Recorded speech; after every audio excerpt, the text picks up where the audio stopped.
You're listening to the Activity Strong Executive Edition series on the Bridge the Gap Network.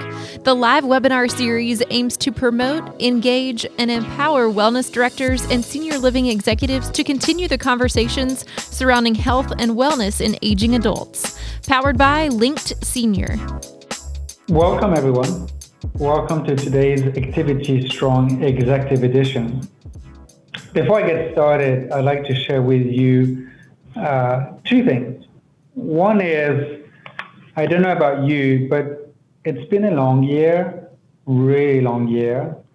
And I think that we all have mentally, and James and Josh, I'd love to hear yours when we get to talk.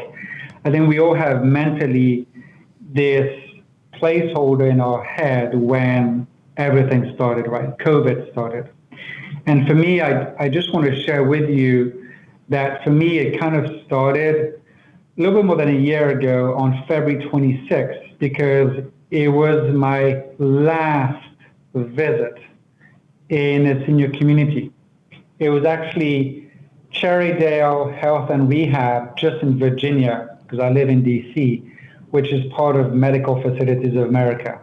So if any of you are part of Medical Facilities of America on this call, shout out. And to all of you, I'm sure you understand that it's been kind of interesting for all of us on the quote-unquote outside, because I truly miss not being part of not visiting a community, not getting a sense of how things are. And hopefully things are improving for all of you. The other mention that I wanted to share with you is that today is a Activity Strong webinar. It's also an executive edition webinar. And these are extremely exciting webinars and opportunities for us because we get to partner with our media partner, Bridge the Gap, which is today represented by Josh. Hey, Josh. And for us, it's a very interesting way to welcome everyone. Obviously, Activity Strong is about acknowledging, educating, and empowering activity and life enrichment directors. But we also want to invite executives to the discussion. So if you are an executive such as an administrator, an executive director, or anyone else on an executive team, let me just thank you for your interest and share with you the fact that you just showing up today shows that activity and life enrichment matter. Right, and we all know they are beyond essential. So we're excited of these opportunities, and we will continue throughout 2021 with our media partner, Bridge the Gap, to provide these education series.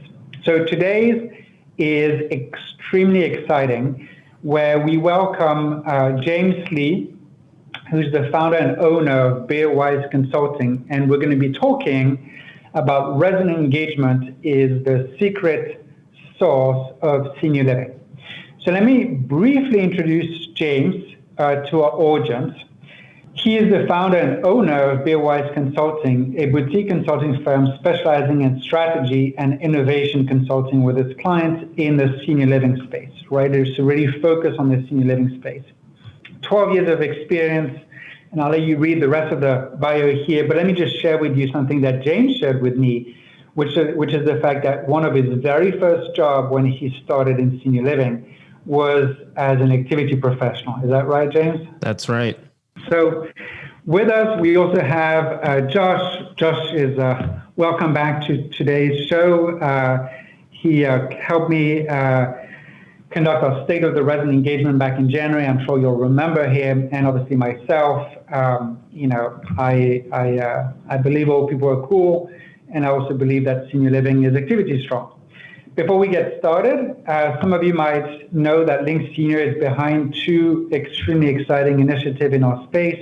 One, Old People Are Cool, which started actually 5 years ago now.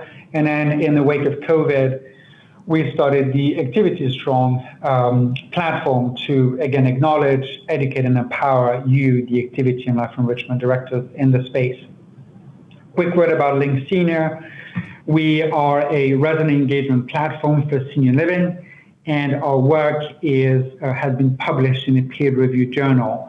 So we're very interested in taking engagement to the next level disrupting it, but in a very good way where we can take the benefits of measuring and improving so that we can see the impact on quality of life, clinical and financial outcomes.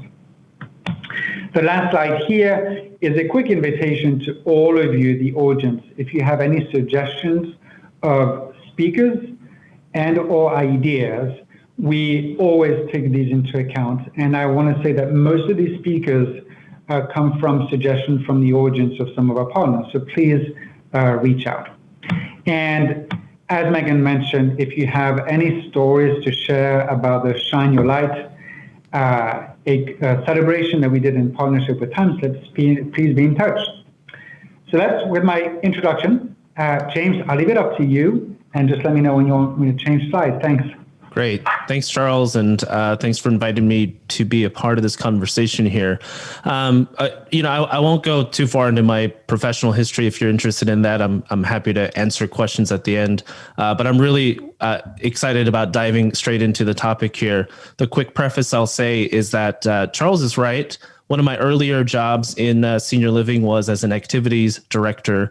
The title at the time was called Lifestyles Director. It's one of the hundreds of iterations of the name of this title. And I think we're still really trying to get it right. Some people call it activities, resident engagement. It's but the job is the same. The job is to provide that fulfilling, purposeful experience for seniors who not just live in our communities, but are just part of our service ecosystem. I tell people, to this day, I still tell people when I go to communities that the hardest job I've had in senior living by far and away is the one I held in activities. And I've been an executive director. I've had every job in sales you can think of in senior living, and I've had various senior roles for organizations. And I will still tell you that the hardest job I had was in activities. And the second part I say to that is it's the hardest job you'll have if you do it right. If you do it well, and if you do it to the full extent of what this amazing role is meant to be, this will be the hardest and most rewarding job that you can have. So I have a profound respect for all of you who are on this webinar that also believe that this is a worthwhile position that we should invest in. So Charles, let's go to the first slide here. Okay, there's only 3 slides here. I'm going to do a quick intro of them and then come back to it. And the goal of that is so that this is less presentational and more conversational. This first slide here, as you're taking a look at this, it occurs to me that in our industry, in the senior living or senior services industry, we get really in the weeds of the day-to-day business. We talk about sales, we talk about operational expenses, we talk about the day-to-day hustle of the work that we all have. And we rarely get an opportunity to pull back a little bit and talk about what problem are we solving in the first place. So this is my attempt to kind of gear that conversation back up to the 30,000 foot view and talk about what problem are we as an industry addressing. And I can tell you it's not housing. It's not specific to just care. It's not specific to even activities. There's a bigger, I think, problem set that our audience is trying to solve for themselves. And this is my attempt at that. So this is a little human psychology kind of leading into it, which is what are the needs of seniors? And it shouldn't have to be said, but let's say it anyway. Seniors have exactly the same needs as any other adult group. There is no distinction here. There's no retirement of needs once you hit a magical age. Your desire for belonging and inclusion and purposefulness, it's all still there. So Abraham Maslow's hierarchy of human needs, that's the image that's on the slide here. And it basically asserts that, from beginning to top, that once your base needs are taken care of, you advance to the next stage. So we'll come back to this. Josh, Charles, and I will talk about this a little bit on the premise of what problem are we solving in the first place. And as we go, I'd love for you to engage with us. So if you have questions, if you have something to say about these topics, we'd love to engage with you on that and not just talk with the 3 of us. So we'll come back to this, Charles. Let's advance to the next slide here. A lot of content here, but basically this is just an attempt to convey how we're actually solving that problem today.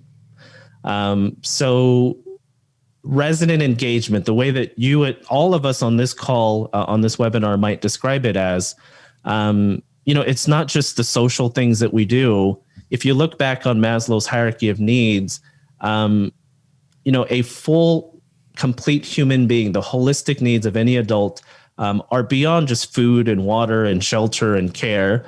Their respect, their esteem, the things of being the best version of myself that I can be.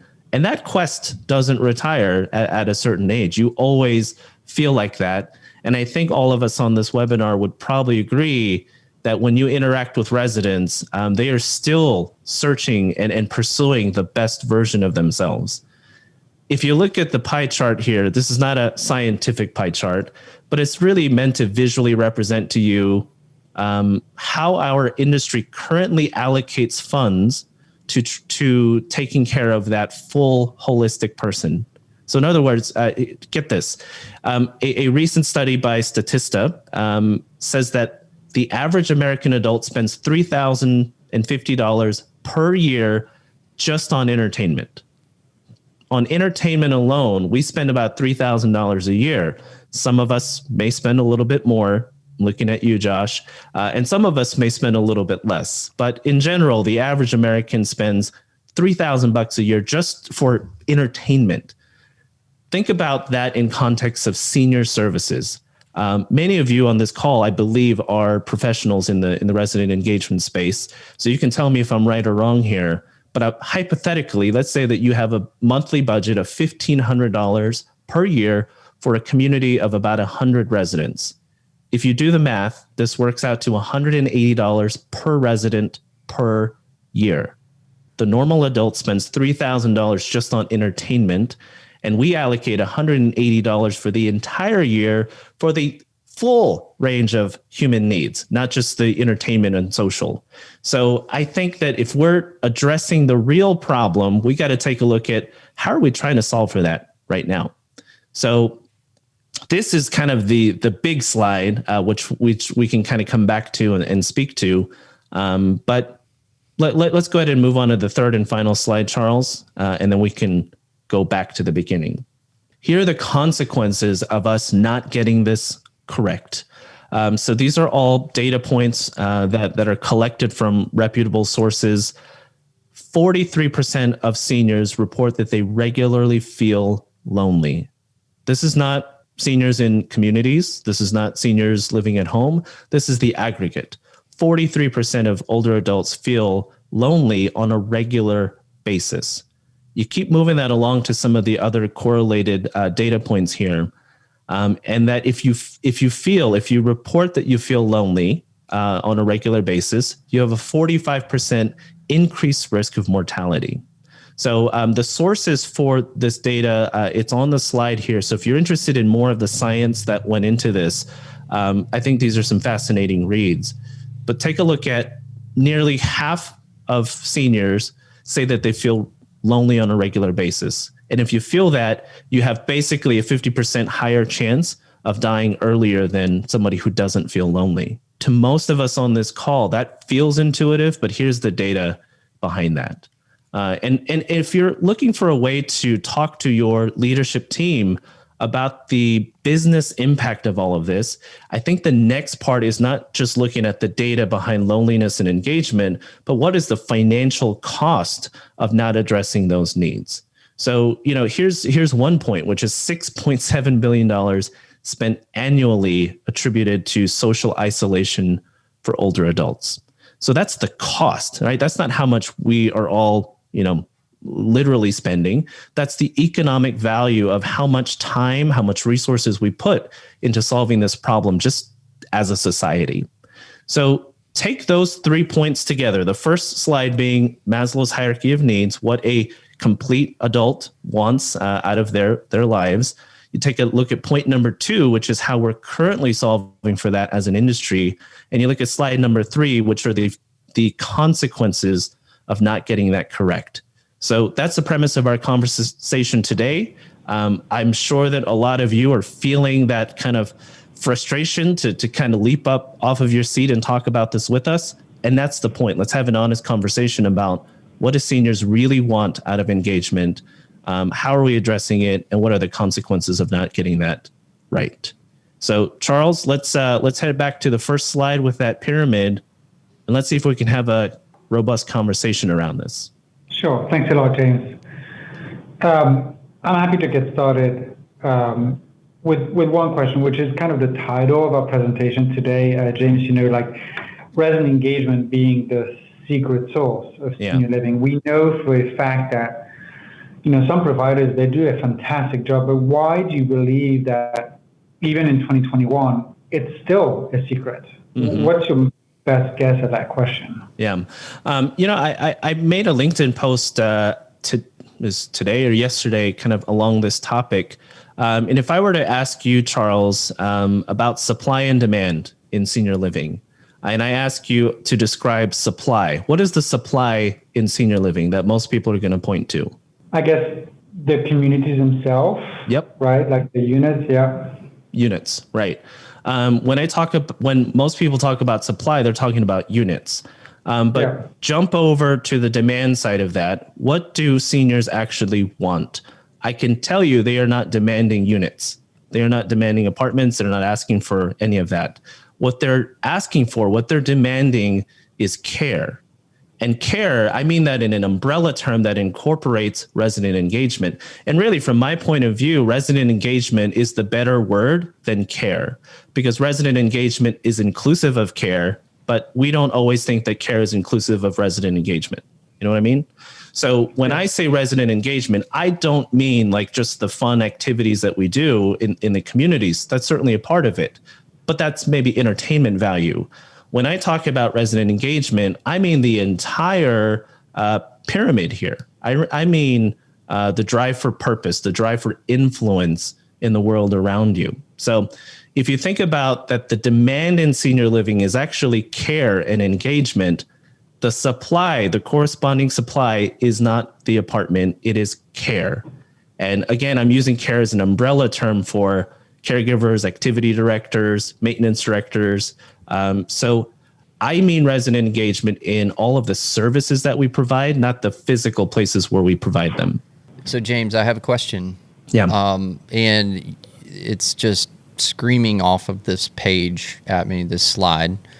And it's really in that first line, things that do not retire. Mm-hmm. I have witnessed as a senior living community manager, administrator for years, so many of these things that you've put into this formula, this pyramid here for us, which is a great visual.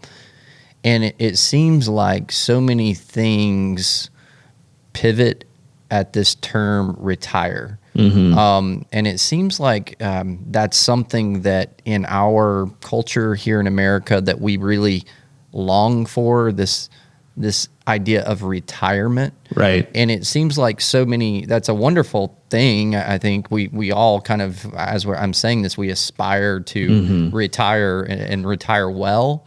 But it seems like so many things that we take with us to that date of retirement are loosed from us at that day, whether it's our job that we identified as as a purpose, all these meaningful things that we were doing, they seem to too often get lost in that retirement process. And then we see kind of a decline in our senior living communities because maybe it's a sense of purpose and all these different things in this pyramid. Mm-hmm. But my question is, and not to put anybody on the spot because we didn't talk about any of this before the show. Yeah. Where did the concept of retirement come from? Is that just an Americanized thing that's kind of fueling some of this? Charles, do you or James have any ideas on that? I'm gonna bounce that over to Charles for a second while I think on this amazing question. So I'm gonna buy myself a few minutes by giving Charles the platform for a minute. I have no idea, to be honest, where the term retirement comes from. I think if I have to do a best guess, and I would say that it comes with the fact that our population has been aging more and more since the industrial revolution, right? And maybe it had to do with the fact that some of the very physical demanding jobs cannot be done after a certain age. But that would be my best guess. Yeah. You know, Josh, for me, I love the fact that this age that we have for quote unquote retirement, we're supposed to drop half of what we're doing and kind of not know what to do else, right? Like this quote unquote retirement is supposed to be a moment in life where, we get things taken off or away from us, and then they're not being replaced. And, we all know that this is wrong. Mm-hmm. We all know that this idea of the fact that we are perpetually reinventing ourselves, right, through our lives. And that actually starts when you're a kid, right? And, I think we all know Lynn Katzman, the CEO and co-founder of Juniper Communities. And she, I saw her speak one day, and she had this amazing thought, which is, in America, in the American culture, one of the moments of most intense freedom is when you get to your college campus, right, like at university. Mm-hmm. And she's like, why can that not be when we move to a senior community? Like, what is preventing us as a society to celebrate life and freedom and kind of this thirst for more stuff, right, new stuff, as we did when we were younger? And so I love this concept, because if you think about it that way, then that helps us remove all the barriers, all the things that are in our way, including ageism, right? Yeah. So that's a quick attempt to, yeah. I love that, Charles. And so I think you just reiterated kind of the point I was trying to get to, where I think in our culture, we have so baked into the idea of the retirement that we're kind of done at that age. And it's really, it should be a celebration. I love the way you put that, where now all of our life experiences, for good and for bad, all of those learning experiences are now at a point where hopefully we have a new level of freedom and a new platform, so to speak, to where, that wealth of knowledge can be passed around, and so much good can be done. So thank you for taking my sideball question there, you guys. James, do you have any other thoughts? Yeah. Sorry, just one quick thing. Somebody in the chat quickly answered that it was at a time when we had a high unemployment, and it was to leave room for the younger generation. So a retirement was made a requirement between 65 and the age 70. So, and then a lot of people are adding to that. So, sorry, go ahead, Josh, with your question for James. Well, no, I was just going to say thank you to the chat room. Yeah, for sure. Whoever said that, if you knew that without having to Google it, I wish we could give you bonus points amazing. Right now. That is amazing. I think that's another practical example to go into. We won't chase this rabbit, but that was obviously a very probably great idea for that time, that has probably gotten a little bit twisted and Americanized in such a way that it's not as beneficial as it used to be in some ways. But oh, that's great. Yeah. I think to kind of further this conversation, so much of what we do here in America, if you look at this pyramid here of what gives us a sense of belonging, what gives us a sense of esteem, a lot of us wrap that into our professions, into our jobs. And so when you retire from that job, you are also inadvertently retiring that kind of that sense of belonging and that esteem that came along with it. So I think, the goal here for us, and really a commentary of why senior living, I think, resonates with us so much, is that it's not about taking care of seniors. It's about taking care of ourselves. It's about taking care of just society and the family unit. So I think that, the goal for us is to retire, to live the way that we want to retire, right? So that when you stop working, you're not putting up on the shelf the belonging and esteem and all of those things that kind of got wrapped up with it. And I think that kind of takes us to where we might be missing the value proposition now, is that we are replacing, or we're attempting to kind of fill that void of belonging, esteem, and self-actualization with just activities or things to do, which is not to say that those are bad. But, Josh, I remember the very first conversation I had with you. This was back at Argentum a few years ago. One of the things that came up from that was I was an executive director at the time. And I think one of the best resident engagement case studies we had was one of our residents wanted to work. He wanted to go find a job. So we were actually helping him to craft his resume and talk to people. And that's what I mean. It just happens to be that that's about work. But the core concept there about helping this person to find purpose and keep driving it forward, that's what we're all talking about. Yeah, I think that's a great point. And I know you and I have had a lot of conversations, as have me and Charles, about helping the residents to live their purpose. And oftentimes I think we kind of say it the wrong way. I've even been guilty. We'll say we help our residents find purpose or give them purpose.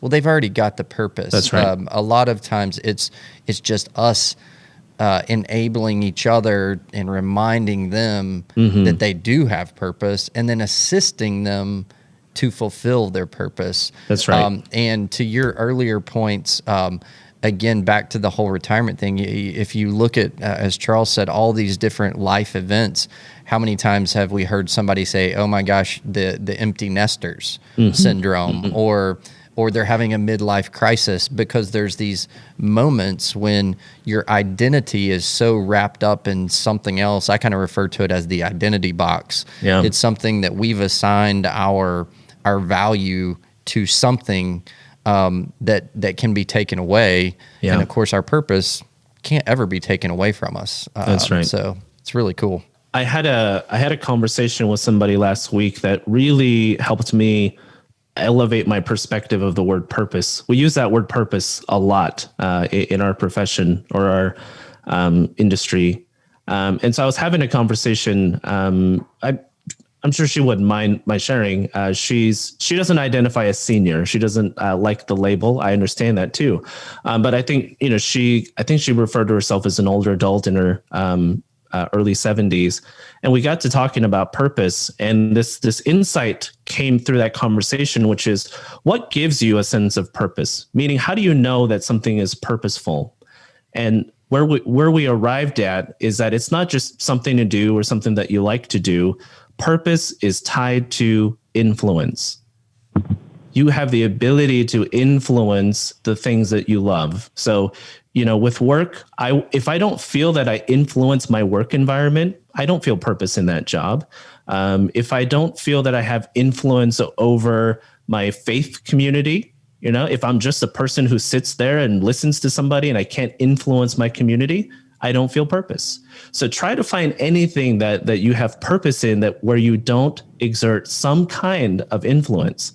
And it just clicked for me that when we use the word purpose, most of us incorrectly mean, let me give you something to do or something that you enjoy doing. But purpose has to be tied to influence. And I think that's the thing that more older adults are feeling, is not a loss of purpose, but it's a loss of the ability to influence the things that they care about. Oh, wow. That's good stuff. So I've got another question. I feel like this is my lucky day. I get to sit here and just hammer James Lee on like questions. Let's do it. I'm going to roll up I didn't even bring sleeves. They're pre-rolled up, so I'm ready for that. Well, so we're talking about, what problem are we trying to solve? And I think for a lot, I'm going to just put on my operator hat for a minute.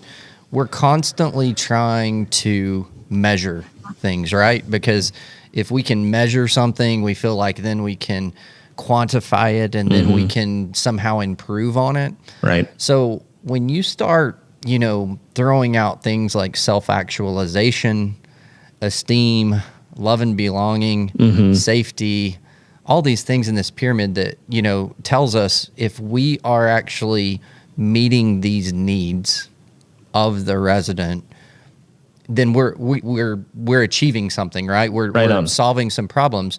well, then my mind immediately goes, how in the world do I quantify this? Because I think I've fallen into, with many of our activity professionals in our communities through the years, self-admitting, we try to measure things that I don't think give us any indication of these things. We try to measure things like how many attended this activity. What did this little survey feedback score say?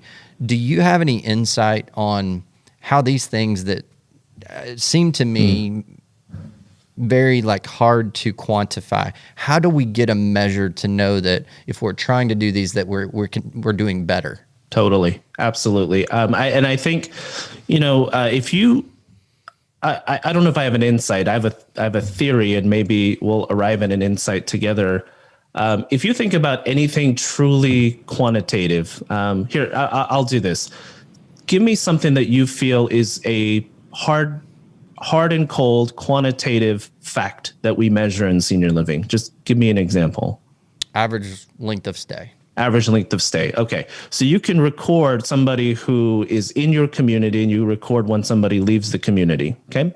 But if you think about somebody, if I tell you 2 data points, there was a resident who lived with you for 365 days. There was a resident who lived with you for 180 days. Which was the more productive person for your business? The longer one. Maybe. What if the person who was with you for 180 days brought you 3 referrals? Yeah, it's a good way to look at it. Yeah. The data doesn't matter as much as what is the insight or the thing behind the data. And if you think about that data point, right, the raw data of a year versus a half a year, of course, that's our trained response of like, oh, longer means better, more revenue, all of that. But the data is not the insight. The question behind the data is the insight. So if I'm looking at measuring qualitative things and putting numerical value to it, think about companies right now, tech companies that have like a master algorithm. So Charles or Josh, can you think of a tech company that just has their algorithm down so pat that it's almost scary? Amazon. Amazon. I bet most people were thinking Amazon when I said that. Amazon is so good at quantifying qualitative things. I have not once told Amazon, I like purchasing this or purchasing that. Here's my budget. Here are the life things going on in my life. But somehow, some way, Amazon always seems to put products kind of in my view that are at least pretty close to what I want to find. And so you talk about putting quantitative measures to qualitative things like what brings me enjoyment and what can help with relevant things in my life. Amazon is proof in the pudding that you can do something like that. I think the thing that we have to get to as an industry is who are the companies, who are the organizations that are trying to quantify qualitative things. And so resident engagement, to your earlier point about we can't just measure attendance because that gives me no insight. It's like the same thing about 365 days versus 180. The person who was fully engaged in activities 180 days out of the year may feel more fulfilled. They may feel more influential in their community. So it has less to do with what you're recording and what questions are driving that data in the first place. Well, I love that. And that probably ties into your last slide in some way to where our measures and the questions behind what we're measuring also tying to the cost. Because I think one of the challenges that we face here is I'm going to make a big assumption and say that everybody, all 1,000 of us that are listening and engaging here today in this chat room, probably are like amening everything that you're saying right now. Like, I hope so. Yeah. And then it's like, well, how do we begin? How do we begin to change this narrative? Because we all know that the activity budgets are a tiny little line item in most. And so how do you begin to have those tough conversations with executives, mean old guys like Josh? Like, how do we have those kind of conversations? Well, I think the hope and the silver lining for that, Josh, is that I think the way through to any significant change is education, and education starts with having conversations like this. I think about, I can't really monitor the chats. This is a crazy chat room. Like, I don't think I've been part of a webinar where I can't even keep up with comments because they're just scrolling past so fast. But some of the stuff I'm picking up here is about like that amening, like just people really engaged in this idea. But also, I think I read a comment in here about that, these conversations are long overdue. And so absolutely, they're long overdue. I think what we need are people like us and in this community of people on this webinar to try and translate things so that all of the different stakeholders get it. So within these 3 slides themselves, I can relate to the activities person, I can relate to the executive director, and I could relate to the CEO just on these 3 slides. Is what is the problem set? How are we currently solving that? And then what are the consequences of us not getting it right? So I could certainly make a financial argument for if we improve resident engagement experiences and we have greater retention, we have less turnover, all of those things are going to be byproducts of a really thoughtful resident engagement practice.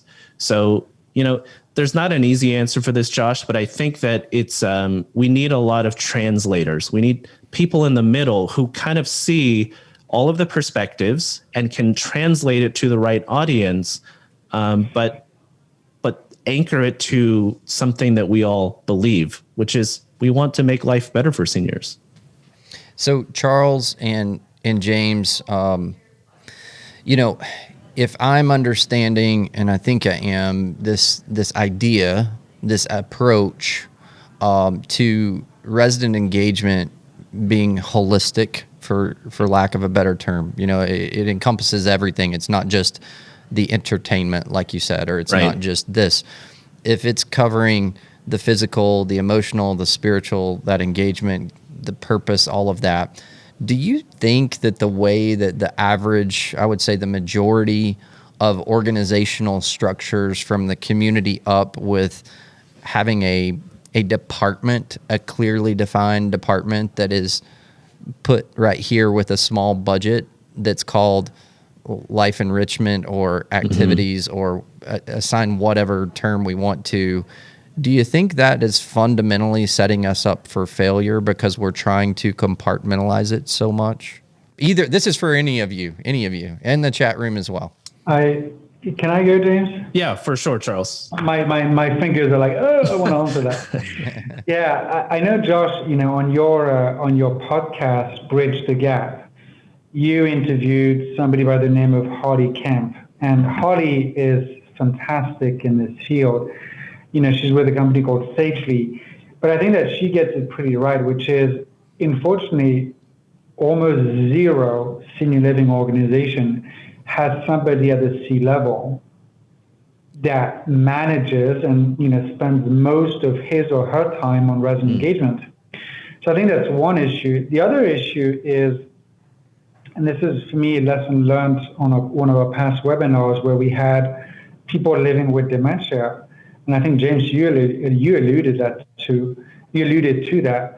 The one sentence that I thought about after was the gentleman saying, nothing about us without us, right? In other words, even if we live with dementia, even if we live with reason XYZ, why are we not part of every single conversation about us, right? So that is the nature of person-centered care.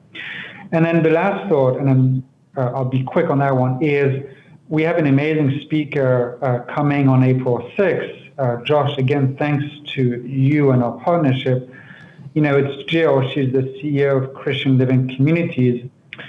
And she's going to be talking about this idea that historically, our industry was very institutionalized. And then we moved to this customer service idea. And her thought is that is flawed. It is flawed by nature, because what resident wants is, like we said, to belong. And the only way to belong is to invite them as citizens. of a community. So she's really thought-provoking, and I love the concept of these are not clients of ours. They are citizens, active participants of our communities. And for me, this is just the aha moment, really. Yeah, absolutely. We do have a transactional view, I think, sometimes of seniors as the end recipient of the products and services that we put together, but they have to be at the first part of that equation. And Josh, to get to your question about, are we setting up our industry to fail when we allocate such a small budget to resident engagement? Here's the simple answer I could say is yes, but that doesn't help us kind of find a solution to it. So I'll tell you how I'm trying to solve it. Resident engagement was technically it was the third job I had in senior living. I was a caregiver and a concierge first, and then probably 3 to 4 months after that, I went into resident engagement. So it was really my entry into senior living, if I think about it. I still consider myself a resident engagement professional. And it's almost like, a wolf in sheep's clothing. I'm a resident engagement person in an operator's clothing.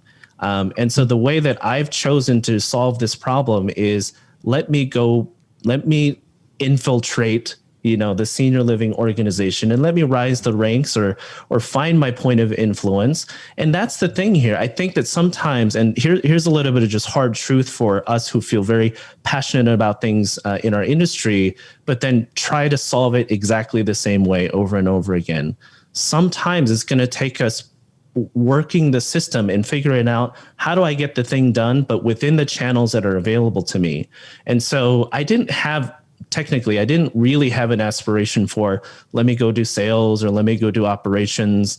The end goal, the passion, the fire, the love story that kind of sparked for senior living happened for me 12 years ago in resident engagement. I've had a whole bunch of other roles since then, but I'm still a resident engagement expert. And I think more of us have to kind of take on the operator's clothing, take on the salesperson's clothing, and go exert our influence on the industry that way. You don't have to have resident engagement in your title to be a resident engagement advocate. Man, I love that. So here's where I hope to jump to. I know we're running out of time because I'm asking so many darn questions. I'm sorry, Charles. I'm just like taking good. over here. But I want to go back. So, we're talking about the departments and how we can change that. And we're looking at what budgets are and talking financials and quantifying things. I really feel like our industry, aging services, the pandemic really shined a spotlight on our industry. And I know a lot of that was probably not great spotlight or at least the way we wanted it to be on us and how we wanted it to come on us. But I do think, there's some great things coming out of that. And I think there's great conversations like what we're having today, because I think an extra focus has been put on. Now everybody, I think, realizes we've got to be talking about engaging our residents more, right? So like you said, solving the problem begins with the conversations. But I do really believe, especially when you're, in the business of taking care of people, you have to be able to talk with those stakeholders and communicate up the ladder, so to speak, in convincing ways. And this data that you've provided, I think, is a great way to do that. We've spent some time on this slide, but I would like for you to, could you unpack the cost slide a little bit more, where you showed, what's the cost of if we don't engage our residents a little bit more. Could you speak to that a little bit more? Sure. Charles, would you mind moving to the next slide here? Sure. Okay. I'll preface this by saying that the way I look at costs, so I'm putting my executive director hat on, which is really a resident engagement person wearing an ED hat. And here's how I kind of look at expenses. Most people look at it as, how do you minimize your expenses? How do you keep your expenses down so that you can increase your profit margin? That's a very simplistic look at revenue and expenses. I used to coach to my team, let's optimize our expenses. expenses are really just an investment. It's just a dollar that we spend to solve a problem. So if we optimize our expenses, that means we have a different view of what those are. So we start looking at spending as a means to generate solutions. So this is how I would look at it in terms of this slide, is that what is the cost? What is the cost associated with the resident experience of loneliness? Just to stay on this topic, the solution has to have a higher value than the cost, right? So I think talking about cost from this perspective starts to really help investors and C-suite people to look at the market opportunity of that cost. So if I tell you that $6.7 billion are being spent to solve isolation issues for older adults, the operator, the CEO, the investor who's going to look at this is going to see that as, okay, whatever the solution is, there's a margin on that. So 6.7 is the cost. What is the potential revenue solution to address that need? So expenses and profit and all of that, honestly, it gets a bad rap because people, I think, are afraid of using that in a way that it serves our mission. So we got to get better at learning these things ourselves. The people on this call, we got to get better at using this language for us rather than against us. If I just may, because I was thinking about, James, about what you were saying, the number of days within a community, and to your point, a day spent in a community also can bear different types of costs, right? We can have less or more costs. And I don't know if you're aware of that, but the antipsychotic medication, which is often not used correctly, especially in dementia care, right? We have this big effort in skilled, but also in memory care and in assisted living to reduce these drugs. I don't know if both of you know how much it costs, right? The average prescription for antipsychotics ranges from $250 to $500 monthly per resident, right? Which in some cases, and I'm sure people can confirm this, could equate to the monthly budget for the whole place, right? For the whole community. So there's clearly a disconnect when you think about it from the cost perspective. It's just that the interests of the stakeholders are not aligned. And getting back to you, James, your point, all of this starts with the discussion and us knowing about these facts, right? Yeah. My hope in having these conversations, I'm sure most of you on the webinar are probably thinking, man, it'd be great if my CEO was on this call. And it's like sometimes there's this feeling of like we're just kind of preaching to the choir here. So here's really the outcome or the intent of this conversation is that it's not to preach to the choir and make you say amen. It's to throw the gauntlet down and challenge you to be able to speak to all of these things yourself. Improve your own skills of advocacy, of negotiations. These are the things that if you improve the skills around your passion, it's more likely that your passion is going to find footing somewhere. And so these conversations are not about, man, I wish the CEO would listen to this. These conversations are about how do I kind of level up my own skill sets here so that I can become a better advocate, a better steward for my mission by improving the skill sets around me. So I think that's the challenge here. That's the goal. And if we can do that, we're going to create influence. I mean, it's the natural consequence of improving our skills is that we're going to have influence. Well, I think right now we have some of what I refer to as the big mo on our side, because as we've mentioned, the spotlight where everybody's talking about resident engagement, activities and analyzing, this is the perfect time for all of our listeners, all of those that are watching this right now, and all of those that will share this later. Yeah. Since thank goodness LinkedSenior and Activities Strong is recording this and will share this, so you can share it with your C-suite. If they weren't able to listen today, you'll have to be able to do that. But these conversations, and James, what a phenomenal job I think you have done today to give a few tools to slant the conversation in such a way to where it makes sense, even in a business sense. Because let's face it, we can all have all the feel good conversations and believe this as much as we want, but to bring about change, we have to actually convince everyone, all of the stakeholders, because on the real estate side of the business, on the investor and the capital market side of the business, those are all players that, whether we like it or not, they're influencing every single one of us in every single community. And so everyone has to be aligned with better resident engagement. And I think these tools and these conversation pieces are phenomenal places to start. Yeah.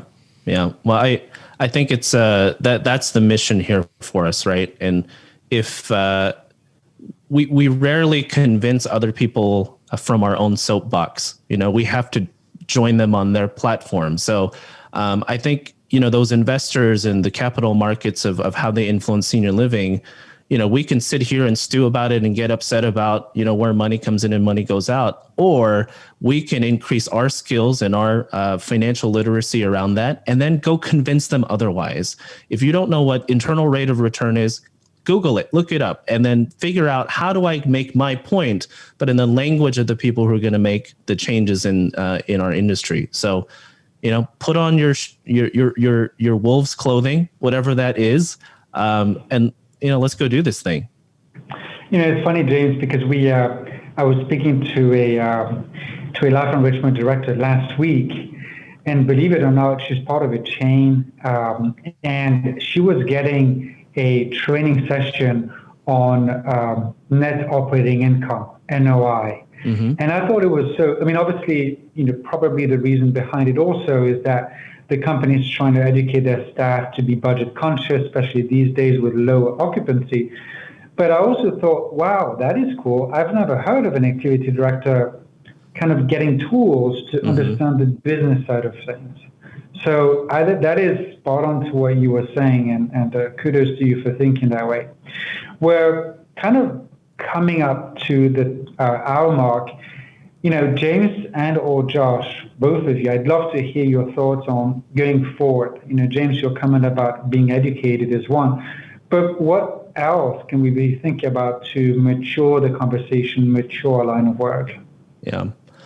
I'll leave a kind of a little tip here on, again, this is not preaching. This is how I'm trying to solve this problem myself. I think that LinkedIn is a very underutilized platform that, I've met both of you through that platform. I've met so many great people through that platform. And if you think about why we got connected in the first place, it's because we're having honest, authentic conversations, right? So what we have to do is find a community of people, talk about things that maybe make us a little bit uncomfortable, but stretch us beyond our skill sets. And we have to keep asking ourselves, how do I affect change? And how do I bring the skill sets around me to go and affect that change? So it's got to stop. So we can't just stop at starting a conversation. It has to reveal some insight about our ability to go create that change. And so I would say, don't think of LinkedIn or any other similar platform as a job search platform. I haven't gotten a job off of LinkedIn yet, but I've been on that platform and I engage with people who spark these thoughts, who spark these conversations. So whether it's a podcast or a blog, or just put your own content out there and figure out what's your crossroads of what you believe and what other people are frustrated about, and then go create your solution from that. So I'm on there. I want to engage with you. If your brain is cycling right now with lots of questions and things that you want to talk about, come find me. Come find us, and let's keep the conversation going. I appreciate the platform to join you guys. By the way, this was a lot of fun. Fantastic. Thanks so much, James. And to your point, here's your email. Anyone on the line, please feel free to contact James to continue this discussion and join him on LinkedIn. Josh, any final thoughts on this? I just love this. I love keeping up with the chat here. Very thankful to everybody that's been part. I would just encourage everybody to be the influence. I think a lot of times, we get kind of beat down, we get depressed, and that can turn into negativity. I would say every single person that has attended and listened or will listen has a certain amount of influence and a certain amount of influence potential that is far beyond what they recognize. Everyone's a leader, and I would say it's always easier to attract people to positivity rather than negativity. So if we're wanting to change things, I think the way that we phrase things and the way that we approach problems with our leadership and with those around us is to come at it with a positive angle and not be so critical, especially without having and offering solutions. So if we can kind of say, how can we be part of this solution and start bringing solutions to the table rather than just saying, this is a problem. I think we're all to the point now we know it's a problem. And the good thing is the conversations have started. There's at least 1,000 people on here today that are cheerleaders for the cause. So I am really excited for the future of senior housing for sure. Well said, man. Yeah, very well said. Thanks a lot, Josh, for these closing words. Both of you, thank you for your time. Anyone on the audience, feel free to contact us. Here are Josh and James' email. As always, a pleasure to have you both. I'll close this webinar today with just a very quick few announcements, which is that we are partnering, the Activity Strong initiative, is partnering under the leadership of Rachelle Blau on quarterly life enrichment roundtables. And Megan, if you don't mind dropping we have a Zoom webinar link. So the next one is actually in 2 days, and we already have quite a few people. The whole idea is just to connect on Zoom. It's to have a conversation and share best practices. That's announcement number one. Announcement number two is, as we continue to build Activity Strong, and again, Josh and Bridge the Gap, thank you very much for being our media partner. We are continuing these professional editions and these executive editions. I want to point out that the next webinar we have is Nancy Ewald, and I'm so excited because she's, as you might know, the founder of Activity Connection, and her session is going to be awesome, all about humor, but in a very kind of serious and professional manner, obviously. One of the main points for me of today's presentation is how can we invite other stakeholders? And so I want to share with everybody on the line that the executive edition is our way to do this very proactively. And I want to point out that registration is open for our June summit. We've almost completed the sessions. We'll be announcing that soon.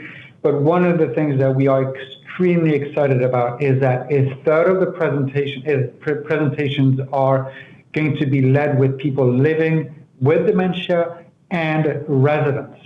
We are also going to have a session focused on the C-suite and other very exciting things.